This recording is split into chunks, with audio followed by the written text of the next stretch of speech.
Fabien Frémont, chef de projet chez Editswell, et Laurent Bonhomme, président d'Arcolia, donc une présentation à deux voix.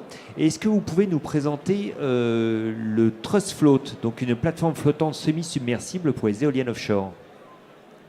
Bonjour à tous, je vais vous présenter le projet, le flotteur Trust Float qu'on développe au sein de la société Editswell. Alors, la plateforme Trust Float, donc, c'est par le design un meilleur coût de l'énergie par un investissement compétitif. Donc, qu'est-ce qu'on entend par investissement compétitif? C'est en termes de CAPEX et en termes d'OPEX, puisque je vais le détailler un petit peu plus dans le slide d'après, mais on cherche à optimiser dès le design ces deux paramètres. Une disponibilité accrue pour la production, puisque le comportement naval du flotteur permettra à l'éolienne d'avoir une disponibilité maximisée et ainsi diminuer le LCOE. Les améliorations technologiques en termes d'hydrodynamique et d'architecture navale, je vais en parler un petit peu plus en détail sur le slide d'après. L'innovation de Trust Float est innovant dans l'architecture navale. C'est vrai que c'est un flotteur qui a 3 piles, qui peuvent paraître simples d'un premier abord, mais par contre, on a implémenté sur ce flotteur différentes technologies qui permettent de manager la houle un petit peu comme on le souhaite. Donc, il faut savoir que la houle impose des mouvements qu'on peut appeler incoercibles sur les systèmes flottants. Donc nous, ce qu'on cherche à modifier sur le comportement naval de notre flotteur, c'est de décaler les périodes propres du comportement du flotteur. Dans le sens où, sur une vague qui va avoir une période naturelle, par exemple entre 7 et 11 secondes pour la Méditerranée, nous, on va chercher à déplacer les périodes naturelles du flotteur au-delà de cette gamme de vagues. Il faut savoir que ce flotteur Trust Float est lauréat de l'ADEME pour un développement jusqu'au TRL de 6. Donc, un consortium a été formé avec la société Matière. Donc, la société Matière, qui est un constructeur d'ouvrages d'art qui construit à peu près 20 000 tonnes d'acier par an. Donc, il y a une très forte expertise en construction.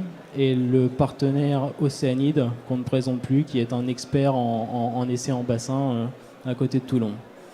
Donc, il y a 3 brevets qui ont été déposés auprès de l'INPI sur ce flotteur. Les grandes phases du projet, on est en train de terminer une phase d'optimisation du comportement hydrodynamique. On va rentrer dans une phase de basic engineering qui va être suivie par un engineering de détail qui vont nous permettre d'avoir un design au TRL 6 qui va nous permettre de proposer notre flotteur sur les fermes commerciales à partir de l'été 2018. Que j'ai dit précédemment, donc c'est un transfert de technologie de l'offshore pétrolier et parapétrolier. Ce flotteur est adaptable à tout type de turbine puisque l'éolienne est centrée sur le mât, donc on peut avoir aussi bien un mât de type treillis qu'un mât de type tubulaire, donc qui peut accueillir des turbines downwind ou upwind. Les avantages par rapport à l'éolien posé, donc déjà c'est l'impact visuel, puisque le fait d'être flottant on peut encore éloigner encore plus les éoliennes et réduire l'impact visuel. On n'est pas contraint par la profondeur. Voilà, on n'est pas contraint par la profondeur puisqu'on flotte, on a juste un système d'ancrage à imposer. L'impact sur le sol, quand on a des faibles profondeurs d'eau, on peut avoir des zones où l'éolien posé peut avoir des problèmes puisque l'ancrage des pieux se fait dans des roches très dures à fourrer. Donc le fait de mettre des ancres sur les premières couches sédimentaires peut apporter un avantage.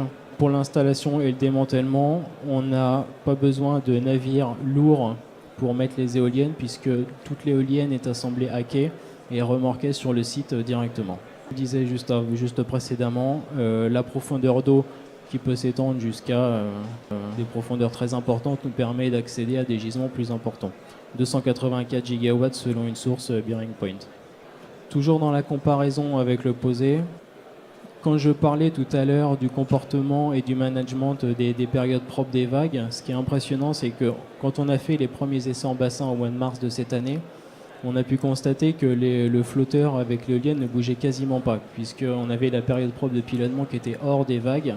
Donc on avait très très peu de mouvement et on pouvait presque comparer, si vous voulez, le système flottant à un système posé. Parce que c'est un peu l'inquiétude qu'on a priori, c'est de se dire Voilà. on va avoir un gros bouchon qui va osciller. Voilà. Alors que à partir du moment où on peut maîtriser les mouvements et décaler ces mouvements par rapport aux périodes de vagues, on pourrait presque considérer qu'on a un système flottant qui a quasiment le même comportement qu'un système posé. Qu'est-ce que ça ouvre comme perspective, une telle technologie pour Arcolia? L'intérêt déjà du flottant par rapport à l'éolien offshore posé, c'est la non-corrosivité. Donc on diminue considérablement le risque de recours. On voit bien en France ce qui se passe sur les zones offshore posées. Elles sont toutes en recours. Et déjà, les associations protectrices de l'environnement disent mais annulez ces appels d'offres d'éolien offshore posés. Faites de l'éolien flottant. Ça dépend des associations, pas toutes. Oui, il y en a une qui l'a écrite. Annulez les permis et faites de l'éolien flottant parce qu'on ne verra pas les éoliennes. Donc, sincèrement, l'éolien flottant permet d'abaisser, à mon avis, considérablement le risque de recours et la fameuse acceptation sociale qui est, je dirais, normale quand même. Donc, ça, c'est le point essentiel. Le deuxième point essentiel, c'est que nous pensons que l'éolien flottant sera moins cher que l'éolien offshore posé, à terme. Pourquoi? Parce que déjà, effectivement, on a des sols en France qui sont très compliqués de point de vue géologique et qui impliquent des surcoûts importants. Ce que n'ont pas les fameux les exploitants éoliens offshore en mer du Nord, où les fonds sont peu profonds et finalement très fiables en termes de forage. Nous, que ce soit en Bretagne, que ce soit même en Méditerranée, on a affaire à des fonds qui sont très complexes d'un point de vue géographique et surtout géologique. Et donc le forage est toujours compliqué. Je rappelle quelque chose, le Total, déjà à l'époque, dans la fin des années 90, avait envisagé de faire de l'éolien offshore posé au large des côtes languedociennes. Ils avaient amené un bateau, ils avaient fait des forages et ils s'étaient aperçus que les sols étaient très complexes et qu'il y avait des surcoûts très importants liés aux fondations, même à 30 mètres de profondeur seulement. Donc l'éolien offshore flottant a l'énorme avantage de ne pas dépendre de la nature du sol et donc d'éviter des surcoûts de fondation très importants. Donc nous pensons clairement que le LCOE, le fameux coût moyen de l'électricité, on va tomber assez rapidement à des prix inférieurs à 100 € du mégawatt. C'est une cible qui est tout à fait probable. Coût très compétitif. Exactement. Et donc ce coût compétitif, l'avantage évidemment, c'est qu'on va intéresser là aussi à l'exportation des pays qui sont aujourd'hui à la recherche d'une énergie pas chère et qui peut être déployée un peu partout. Un autre exemple, le Vietnam a décidé très récemment d'arrêter son choix de centrale nucléaire pour se tourner uniquement vers le renouvelable. Alors le flottant n'a pas été cité, mais vous avez beaucoup de pays en Asie du Sud-Est qui aujourd'hui se disent on va faire du flottant parce que c'est une énergie qui est pas chère.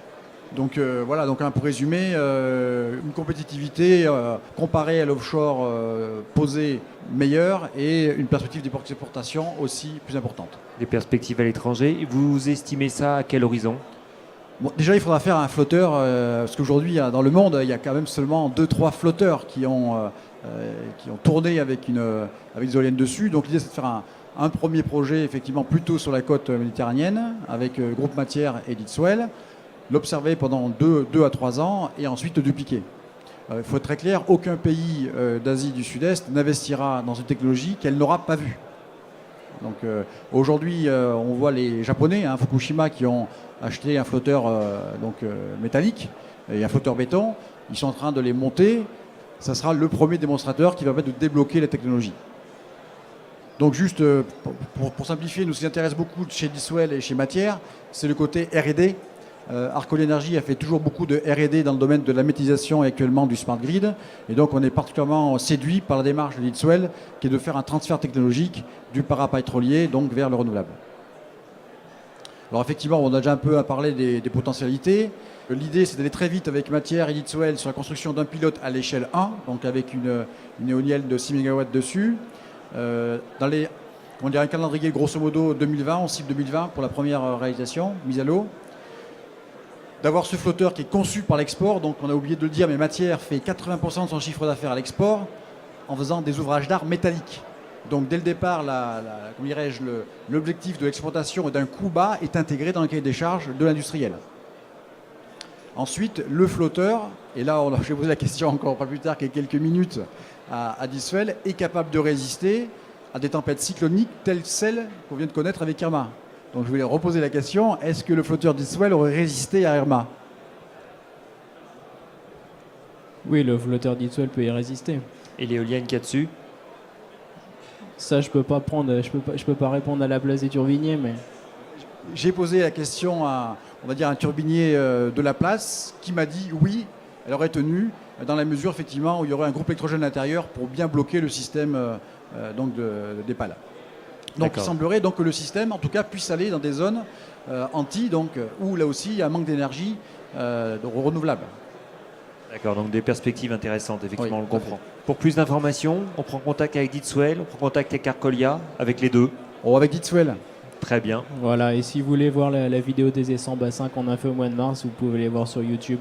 Le nom du programme est Allfloat. Très bien. Eh bien, écoutez, on ne manquera pas de mettre le lien en public. Merci beaucoup. Merci à vous, messieurs.